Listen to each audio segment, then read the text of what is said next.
Hello students, greetings.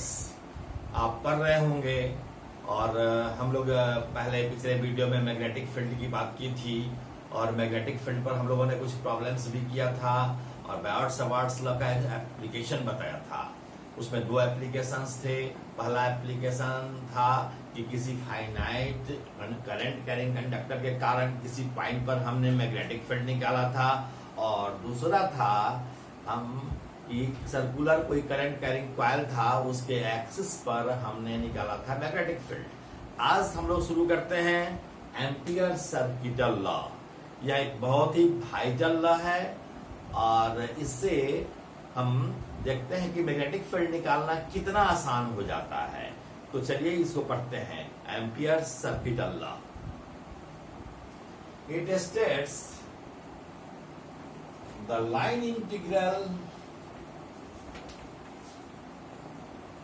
of magnetic field along a closed loop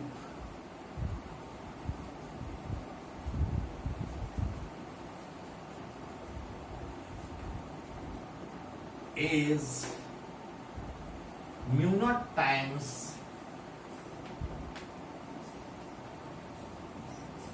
of the total current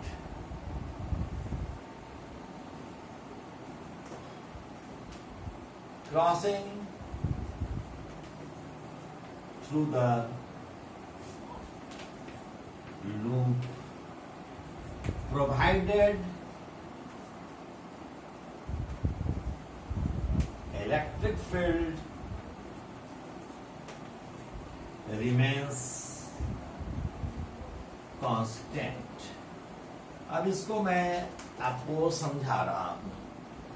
इस language को पहले देख लीजिए। मैंने लिखा the line integral of magnetic field along a closed loop is mu naught times the total current crossing through the loop provided electric field remains constant. जरा इसको समझना है। सपोज कीजिए कि बहुत सारे करंट हैं। हम एक किसी भी शेप का, एक इरेगुलर शेप का हमने कोई लूप ले लिया है और इस लूप के अंदर हम दिखा रहे हैं कुछ करंट को। यह करंट सपोज कीजिए I1 है, यह I2 है, यह I3 है, यह I4 है, सपोज कीजिए यह I5 है, कहीं I6 है, कहीं I7 है। अब जरा सा देखिए कि हमने दिखाया है ये करंट I1 आ रहा है, इस लूप से आ रहा है, लूप को क्रॉस कर रहा है I1 करंट इस डायरेक्शन में। डॉट लाइन बताता है perpendicular to the plane of the board towards the viewer और क्रॉस दिखाता है अंदर की ओर। तो हमने दिखाया है कि ये सारे बहुत सारे करंट हैं। इस एक्सप्रेशन को पहले लिखिए। ये एक्सप्रेशन है B डॉट dl बराबर है mu naught I। B dot dl को कहते हैं line integral of magnetic field. अब सपोज कीजिए कि इस लूप पर कोई पॉइंट हमने लिया। इस पॉइंट पर हमने एक छोटा सा एलिमेंटल शेप लिया, एलिमेंटल पार्ट लिया इस लूप का। यहां पर मैग्नेटिक फील्ड हम दिखा रहे हैं B इस डायरेक्शन में, यह dl है। तो B डॉट dl का मतलब हुआ कि मैग्नेटिक फील्ड वेक्टर B और dl का कोई ना कोई डायरेक्शन ले, क्लॉकवाइज या एंटी क्लॉकवाइज। dl एक एलिमेंटल लेंथ है और यह elemental length along the loop हम ले रहे हैं, क्योंकि लूप का ही पार्ट है तो अलोंग लूप ले रहे हैं। यह कह रहा है कि mathematically B dot dl is equal to mu naught I। B dot dl क्या है? The line integral of magnetic field. Line integral of magnetic field को हमने लिखा B डॉट dl और यह बराबर है कितना, mu naught times of the total current. I का वैल्यू क्या हो सकता है, I1, I2, I3, I4, I5, I6, I7 इतना करंट हम दिखा रहे हैं। कुछ करंट इनसाइड द लूप है और कुछ आउट ऑफ द लूप है।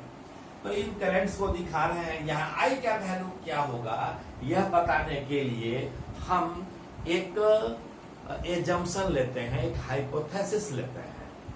यह हाइपोथेसिस क्या है कि सबसे पहले क्या कीजिए कि जो बी का डायरेक्ट, हम यहाँ पर कोई एलिमेंटल पार्ट लिए हैं डीएल और यहाँ हम मैग्नेटिक फील्ड बी दिखाए हैं किसी भी डायरेक्शन में। यह करंट के कारण मैग्नेटिक फील्ड है। आप जानते हैं कि करंट कैरिंग कंडक्टर के कारण उसके आसपास मैग्नेटिक फील्ड जनरेट होता है। यह मैग्नेटिक फील्ड I1 के कारण भी होगा, I2 के कारण भी होगा, I3 के कारण भी होगा, I4 के कारण भी होगा, I5 के कारण भी होगा। तो सबका डायरेक्शन तो अलग अलग हो सकता है। I1, I2, I3, I4, I5 के कारण उसका मैग्नीट्यूड मैग्नेटिक फील्ड का और डायरेक्शन अलग अलग हो सकता है। इसीलिए हम line integral of magnetic field की बात करते हैं कि B डॉट डीएल का इंटीग्रेशन है। और इस इंटीग्रेशन को देख रहे हैं कि एक सर्किल से, छोटा सर्किल से हमने घेर दिया है। इसका मतलब है कि B डॉट डीएल का इंटीग्रेशन है क्लोज लूप में, क्लोज लूप के क्रॉस की बात कर रहे हैं।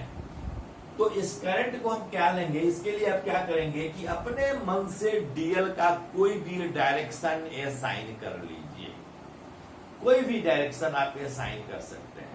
आप क्लॉकवाइज डायरेक्शन असाइन कर सकते हैं, आप एंटी क्लॉकवाइज डायरेक्शन असाइन कर सकते हैं। जो जी में आवे वह डायरेक्शन आप असाइन कर लीजिए। सपोज कीजिए कि यहाँ हम समझाने के लिए क्लॉकवाइज डायरेक्शन हम असाइन कर रहे हैं। तो अगर क्लॉकवाइज डायरेक्शन असाइन करेंगे तो डायरेक्शन इस डायरेक्शन में दिखाएंगे क्लॉकवाइज। अब मैंने डायरेक्शन असाइन कर लिया तो अपना राइट हैंड के ये फिंगर्स जो है इसको आप क्या करेंगे कि लूप बनाएंगे। अब लूप बनाएंगे तो यह लूप कैसे बनेगा, यह लूप ऐसे होगा। और लूप जब ऐसे होगा तो अंदर अंगूठे का जो डायरेक्शन है यह बताएगा पॉजिटिव साइड। आप डीएल का डायरेक्शन इधर है तो लूप हमारा बन रहा है इस डायरेक्शन में। लूप के डायरेक्शन में अपने हाथ को के फिंगर्स को कर्ल किया, अंगूठा को खोले रखा और देखा कि ये अंगूठा का जो डायरेक्शन है यह बताएगा पॉजिटिव साइड और उसका उल्टा डायरेक्शन बताएगा निगेटिव साइड। सपोज कीजिए कि अगर डीएल का डायरेक्शन हम एंटी क्लॉकवाइज लिए होते या ऐसा लिए होते, तब हम क्या करते, तब हम हाथ के 4 फिंगर्स को कर्ल करते इस डायरेक्शन में, यानी इस लूप के डायरेक्शन में, और मेरा अंगूठा दिखाता पॉजिटिव साइड इधर टुवर्ड्स द व्यूअर और क्रॉस दिखाता ये, अर्थात ये कैसे करते तो पॉजिटिव साइड इस डायरेक्शन में दिखाता और निगेटिव साइड अंदर की ओर दिखाता। तो यहां अगर हम पॉजिटिव साइड अगर हम एंटी क्लॉकवाइज रखते हैं तो पॉजिटिव साइड बाहर की ओर दिखा रहा है। तो बाहर की ओर जब दिखा रहा है तब हम ये करंट बाहर की ओर है, ये करंट बाहर की ओर है, ये करंट बाहर की ओर है। अब बाहर की ओर हम पॉजिटिव साइड लेते हैं, इसलिए I1, I2, I3 को हम पॉजिटिव लेंगे। लेकिन I4 अंदर की ओर है, I5 अंदर की ओर है, तो हम अंदर की ओर को निगेटिव लेंगे। अंदर की ओर को निगेटिव क्यों ले रहे हैं, क्योंकि जब हम हाथ को कर्ल किए तो अंगूठे का डायरेक्शन पॉजिटिव साइड बता रहा है और अंगूठे का विपरीत साइड निगेटिव बता रहा है। इसलिए हम I1, I2, I3 को पॉजिटिव ले रहे हैं, I4 और I5 को निगेटिव ले रहे हैं। पहले जब हमने इसका डायरेक्शन उल्टा डायरेक्शन जब लिया था, क्लॉकवाइज लिया था, तो पॉजिटिव साइड यह था। कहने का मतलब है कि I4 और I5 तब पॉजिटिव था, I1, I2, I3 निगेटिव था। तो इस चीज को आप समझ लेंगे कि करंट का डायरेक्शन कब पॉजिटिव लेना है और कब निगेटिव लेना है। फिर से एक बात सुन लीजिए कि सबसे पहले क्या करेंगे कि इस लूप का पर कोई एलिमेंटल पार्ट ले लेंगे जहां मैग्नेटिक फील्ड का डायरेक्शन मालूम होगा B। अब हम वहां से B डॉट dl करेंगे, तो dl का डायरेक्शन वह लेंगे क्लॉकवाइज चाहे एंटी क्लॉकवाइज अपने मन से। कोई भी कन्वेंशन हम क्लॉकवाइज भी ले सकते हैं, हम एंटी क्लॉकवाइज ले सकते हैं, और जो भी डायरेक्शन लेंगे उस डायरेक्शन में हम अपने हाथ को कर्ल करेंगे, उंगलियों को कर्ल करेंगे और अंगूठा बताएगा पॉजिटिव साइड। तो अंगूठा का डायरेक्शन अगर अंदर की ओर होगा तो अंदर की ओर पॉजिटिव होगा, बाहर की ओर नेगेटिव होगा। और यदि अंगूठा बाहर की ओर दिख रहा हो, ऐसी स्थिति में बाहर की ओर वाला करंट होगा पॉजिटिव। तो यहाँ इस परिस्थिति में इस फिगर के अनुसार I1, I2, I3 पॉजिटिव है और I4, I5 नेगेटिव है। Here I is equal to I1 plus I2 plus I3 plus minus I4 plus minus I5। I6 और I7 लूप से बाहर है, इसलिए इससे हमको कोई मतलब नहीं रखना है। तो यहां में एक बात और लिखा हुआ है इसमें कि provided electric field remains constant. अगर इलेक्ट्रिक फील्ड रिमेन अगर इस लूप के अलोंग यदि इलेक्ट्रिक फील्ड कांस्टेंट नहीं होगा, ऐसी स्थिति में इस थ्योरी को हम नहीं लगा सकते हैं। हम B dot dl mu naught I नहीं लिख सकते हैं। I के साथ एक और चीज जोड़ना पड़ेगा, ID यानी डिस्प्लेसमेंट करंट जोड़ना होगा, क्योंकि वैरिंग इलेक्ट्रिक फील्ड के कारण डिस्प्लेसमेंट करंट प्रोड्यूस होता है। यह चीज आप पढ़ेंगे इलेक्ट्रोमैग्नेटिक वेव्स में। मैक्सिमम बुक्स में ये लाइन जोड़ा हुआ नहीं रहता है, लेकिन यह जोड़ना अत्यंत ही महत्वपूर्ण है। यह जोड़ना ही पड़ेगा, तभी यह करेक्ट होगा। एम्पियर सर्किट लॉ तभी करेक्ट होगा जब हम इसमें यह लाइन जोड़ेंगे, provided electric field remains constant, यानी B dot dl mu naught I के बराबर तभी होगा जब इलेक्ट्रिक फील्ड कांस्टेंट रहेगा। इलेक्ट्रिक फील्ड अगर वेरिएबल रहेगा तब यह एम्पियर्स लॉ इनवैलिड हो जाएगा, तब हमको इसमें करेक्शन की जरूरत पड़ेगी। I के साथ एक और करंट जोड़ना पड़ेगा, उसको हम डिस्प्लेसमेंट करंट कहते हैं। तो यह है एम्पियर सर्किट लॉ। अब हम इसका एक एप्लीकेशन आपको बताते हैं।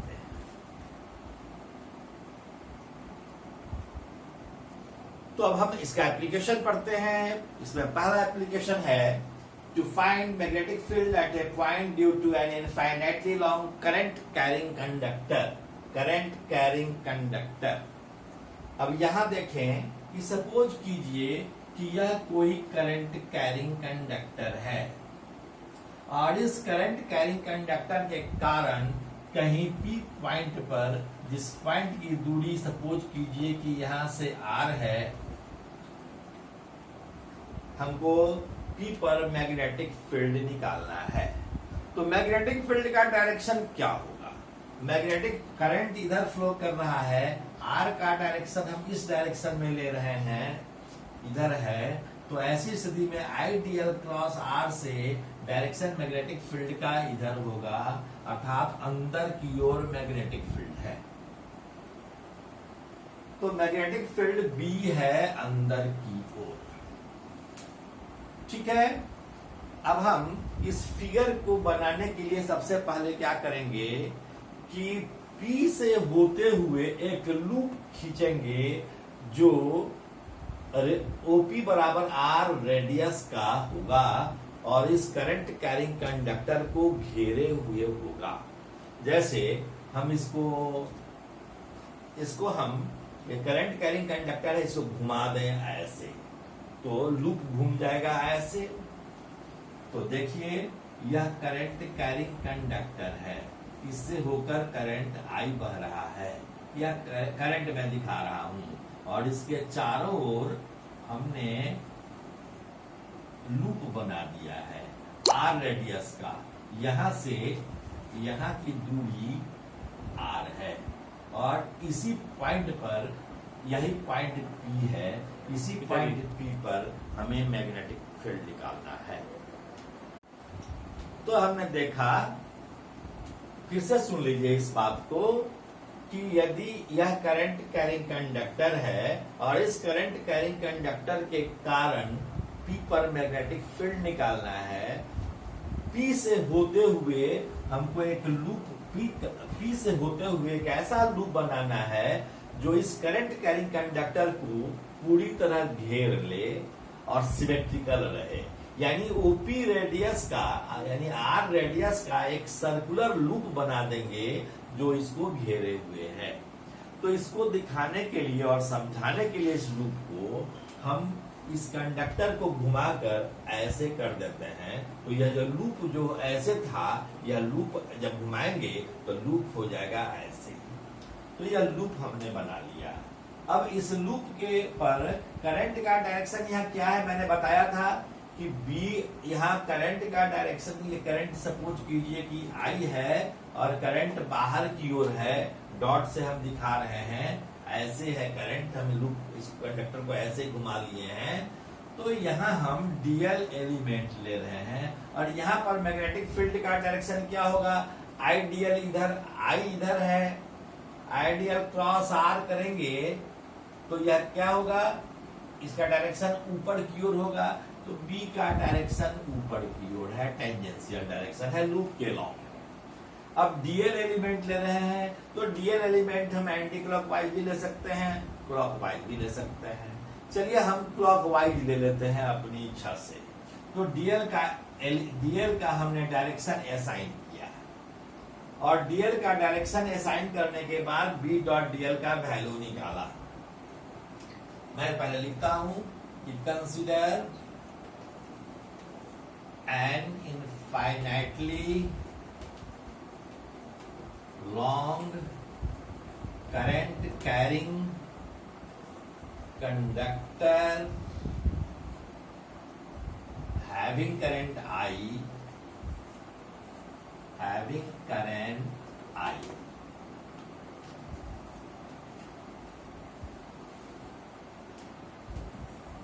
अब let us to find magnetic field at P.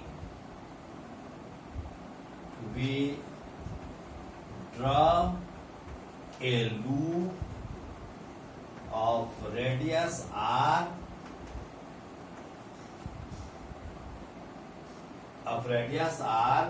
which surrounds the conductor. Take an elemental part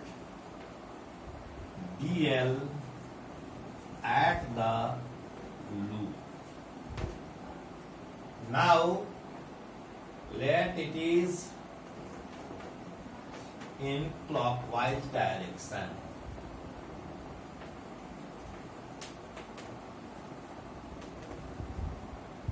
तब हम देखें कि एम्पियर सर्किटल लॉ से B डॉट डीएल है, तो what is B dot DL, यह बराबर A डॉट B बराबर होता है AB cos थीटा। तो B डॉट डीएल क्या होगा, B डीएल cos, और B का डायरेक्शन इधर है, डीएल का डायरेक्शन इधर लिए हैं, दोनों के बीच का एंगल 180 डिग्री होगा, तो लिखेंगे B डीएल cos 180। यह बराबर होगा cos 180 माइनस 1 होता है, तो यह हो जाएगा माइनस B, तो कांस्टेंट ही होगा इस लूप पर कहीं भी मैग्नीट्यूड में, तो माइनस B इंटू डीएल, और डीएल कहां से कहां तक होगा, 0 से लेकर 2 पाई r तक, 2 पाई r तक, तो लिखेंगे माइनस B गुने 2 पाई r, और इसको इक्वेशन 1 मान लेंगे। फिर से देखिए, यहां पर हमने एलिमेंटल पार्ट डीएल लिया, और डीएल का डायरेक्शन असाइन कर लिया। मान लीजिए कि डीएल का डायरेक्शन क्लॉकवाइज है, बी का डायरेक्शन, अगर करंट इधर है तो बी का डायरेक्शन निश्चित रूप से इधर होगा, cross product of two factor से आप समझ सकते हैं। तो बी डॉट डीएल का इंटीग्रेशन हम लिखेंगे तो बी डीएल कॉस थीटा लिखेंगे। यहाँ थीटा 180 डिग्री है क्योंकि बी और डीएल के बीच का एंगल 180 डिग्री है और इसलिए यह माइनस बी डॉट डीएल है। और यदि हम नहीं भी इंटीग्रेशन दें, क्लोज लूप दिखा रहे हैं, तब क्लोज लूप में डीएल का इंटीग्रेशन क्या हो जाएगा, minus B into 2 pi R, क्योंकि इसका रेडियस है आर तो इसका लेंथ डीएल का होगा 2 पाई आर। अब हम आगे बढ़ते हैं। तो now applying Ampere circuital law, now applying Ampere's circuital law, B dot DL बराबर होता है mu naught into I. B dot DL को लिखा माइनस बी गुने 2 pi R from equation 1, minus B into, इसलिए minus B into 2 pi R बराबर है mu naught into आई। अब आई का डायरेक्शन पॉजिटिव हुआ कि निगेटिव होगा, सो देखिए हमने डीएल का डायरेक्शन नीचे की ओर लिया है और यह बी का डायरेक्शन था और डीएल का डायरेक्शन नीचे की ओर था, क्लॉकवाइज डायरेक्शन था। तो क्लॉकवाइज डायरेक्शन में अपने हाथ को कर्ल किया, अंगूठे का डायरेक्शन अंदर की ओर गया। अंगूठे के डायरेक्शन में हम पॉजिटिव साइड लेते हैं, तो इधर रहता करंट तो पॉजिटिव लेते, लेकिन करंट है डॉट से दिखा रहे हैं बाहर की ओर, इसका मतलब है करंट को हम निगेटिव लेंगे और करंट को निगेटिव लेंगे तो ब्रैकेट में हमने लिखा माइनस आई। ये माइनस चलाएगा यहाँ, ये दोनों माइनस कैंसिल हो जाएगा, इसलिए b गुने 2 पाई आर लिखेंगे म्यू नॉट आई के बराबर, इसलिए b बराबर हो जाएगा mu naught I by 2 pi R. इस तरह से मैग्नेटिक फील्ड हमने निकाल लिया, बहुत आसानी से निकाल लिया। तो इस चीज को आप समझें और इस डायरेक्शन को समझें। किसी भी बुक में एससी वर्मा को छोड़कर किसी भी बुक में इस डायरेक्शन को कैसे हम करंट के डायरेक्शन को साइन करते हैं यह नहीं दिया हुआ है और जैसे तैसे इस एक्सप्रेशन को डिस्कस किया है। तो इस बात को आप ध्यान देंगे कि ये जो मेथड हमने बताया है इसी मेथड को फॉलो करेंगे। तो आज बस इतना ही रहने देते हैं। कल हम लोग नेक्स्ट वीडियो में हम बताएंगे आपको कि सोलेनॉइड के अंदर करंट कैरिंग सोलेनॉइड के अंदर कितना मैग्नेटिक फील्ड होगा, कैसे निकालेंगे मैग्नेटिक फील्ड, फिर हम टोरॉइड के बारे में बताएंगे। तो फिर देखेंगे आप नेक्स्ट वीडियो में। Thank you so much.